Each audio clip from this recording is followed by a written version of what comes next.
کہ میں بڑا عرصہ پہلے جب ہم میں بھی شباب تھا تو میں نے یہ طریقہ کار کیا کہ اپنے خصوصی دوستوں کو، تعلیم یافتہ دوستوں، مختلف محکموں سے اپنے پاس یہی بلاتا تھا،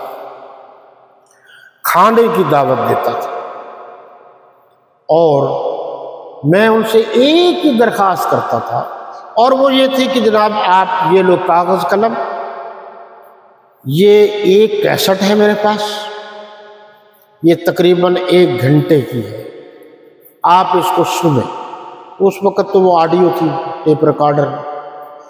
اور جہاں جہاں آپ کو کوئی بات مشکوک نظر آئے تو وہ آپ لکھیں۔ 1 گھنٹہ تک مجھ سمیت کوئی نہیں بولے گا، صرف آپ ایک تقریر سنیں گے۔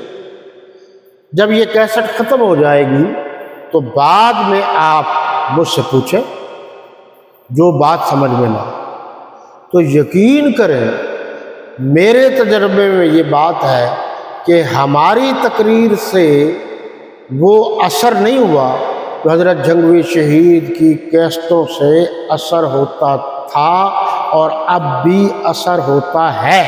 میں اپنے علماء سے کہوں گا کہ وہ ذخیرہ جو ان کی آواز کا ہے اس سے فائدہ اٹھائیں